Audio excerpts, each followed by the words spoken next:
नारायण सर्वे भवन्तु सुखिनः। तन्मे मनः शिव संकल्पमस्तु। मैं बहुत ही स्नेह और सम्मान पूर्वक भारत के मुस्लिम तंत्र को एक पवित्र संदेश देना उचित समझता हूँ।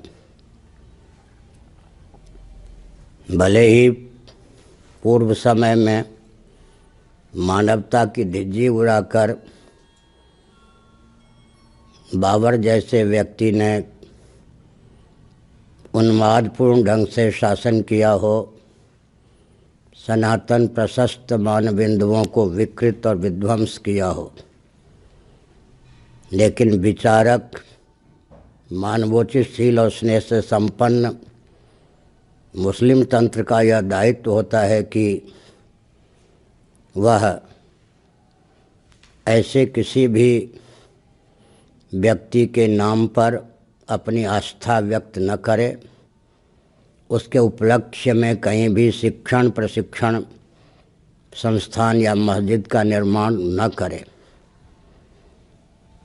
हमारे यहाँ उदाहरण है, वेन का अनुगमन पृथु जी ने नहीं किया, हिरण्यकशिपु का अनुगमन भक्त प्रवर प्रहलाद ने नहीं किया।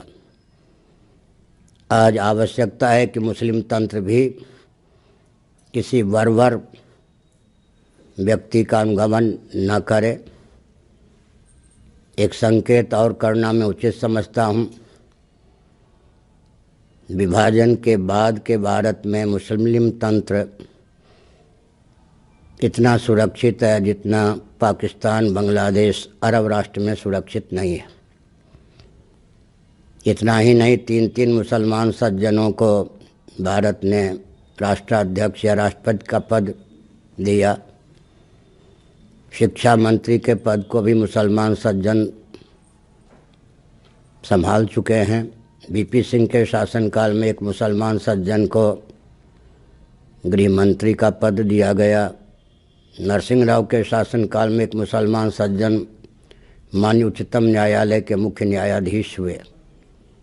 अनेकों मुसलमान सज्जन अब तक राज्यपाल, मुख्यमंत्री आदि के पद को सुशोभित कर चुके हैं। हिंदुओं की इस उदारता को दुर्बलता न समझें।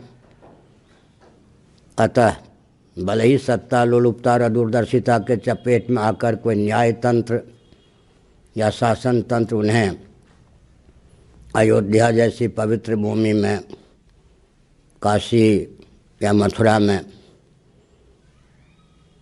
प्रशिक्षण, शिक्षण और मस्जिद बनाने की प्रेरणा दे, लेकिन मानवोचितशील स्नेह का समादर करते हुए, हिंदुओं के प्रति कृतज्ञता व्यक्त करते हुए भारत के मुसलमान कम से कम इस आदर्श को प्रस्तुत करें कि वे 1 इंच भूमि भी तदर्थ स्वीकार न करें।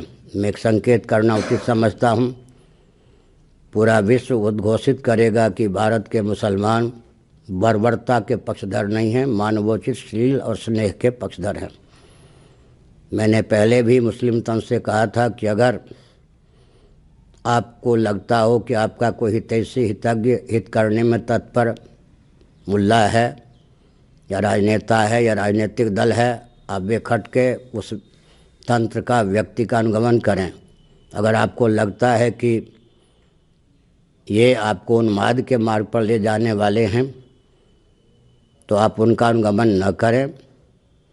हम भगवत कृपा से शंकराचार्य के पद पर प्रतिष्ठित हैं। जब प्रतिष्ठित नहीं थे तो भी प्राणी मात्र के प्रति हमारे हृदय में स्नेह सम्मान था, आज भी है। बड़े लाड़ प्यार चाव भाव से हमने यह अनुरोध भारत के मुस्लिम तंत्र के व्यास से पूरे विश्व के मुस्लिम तंत्र से किया है। मैं समझता हूँ मेरे अनुरोध का समादर होगा। श्री राम जन्मभूमि को लेकर जो निर्णय प्राप्त हुआ, वह निर्णय हमारे लिए शूल का काम कर रहा है। विदित होना चाहिए कि मनु निर्मित अयोध्या मनुपुत्र इक्ष्वाकु ने, जिसे विश्व की प्रथम राजधानी का रूप प्रदान किया, जहाँ भगवान श्री रामभद्र का अवतार हुआ, वह अब किसी और ढंग से ख्यापित ना हो, इतना संकेत पर्याप्त है। साथ ही साथ मैं एक संकेत करना उचित समझता हूँ कि भारत में बहुत से मुसलमान सज्जन हैं जो इस बात को जानते और मानते हैं कि उनके पूर्वज सूर्यवंशी थे, चंद्रवंशी थे। उच्चतम न्यायालय के न्यायाधीश ने जब पूछ दिया कि क्या राम ऐतिहासिक व्यक्ति रहे हैं, तो उनका वंश चला। सैकड़ों मुस्लिम सज्जनों ने डंके की चोट से कहा कि भगवान राम के लाडले लाल लवकुश की परंपरा में हम उत्पन्न हुए हैं। बर्बरता पूर्वक मुस्लिम शासन तंत्र जब भारत में था, हमारे पूर्वजों को कुछ और बना दिया गया। ऐसी स्थिति में मैं एक संकेत कर चुका हूँ, इसका अनुपालन होना चाहिए। और शासन तंत्र से मैं कह देना चाहता हूँ, किसी भी कीमत पर अयोध्या की पवित्र भूमि में कुछ और मैं सुनना देखना नहीं चाहता। करुणानिधि आज जीवित नहीं है, लेकिन देश की मान्या पुत्र वधू सुवर्णा जी, आप समझ गए होंगे, सोनिया जी आज जीवित हैं, मनमोहन सिंह जी भी जीवित हैं। इन तीनों ने राम सेतु को विखंडित करने का प्रोजेक्ट या प्रकल्प तैयार किया था। यहाँ तक कह दिया था कि मानव निर्मित नहीं, प्राकृतिक रेखा है और आर्थिक दृष्टि से उसे विखंडित करना उचित है। मैंने चीन की सीमा से लेकर रामेश्वरम तक की यात्रा की। जब मैं दक्षिण भारत में पहुंचा, तब करुणानिधि ने निर्लज्जता पूर्वक एक वक्तव्य दिया कि पुरी के शंकराचार्य देशद्रोही हैं, इनको देशद्रोह का दंड दिया जाएगा। उनकी पार्टी का TN बालू ने कहा था, राम सेतु तो नहीं, लेकिन उस सेतु के विखंडन का जो विरोध करेगा वो राष्ट्रद्रोही सिद्ध होगा।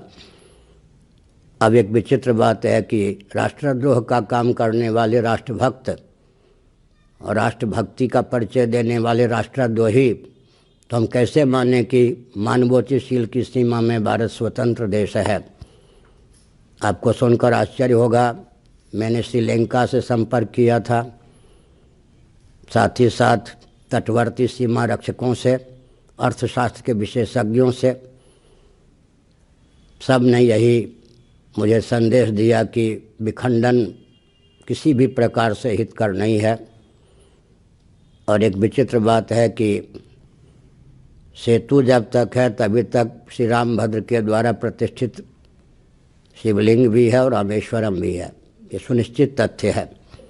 विदेशी षड्यंत्रकारी अगर वो विखंडित हो जाता सेतु, उसके माध्यम से भारत में आसानी से प्रवेश कर सकते थे।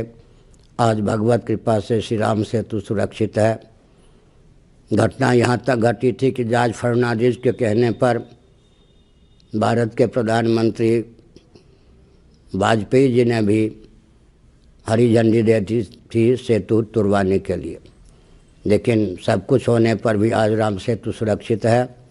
अब श्री राम जन्मभूमि पूर्ण सुरक्षित रहे, इसके लिए मुझे जो संदेश देना था दिया। हर हर महादेव, नारायण।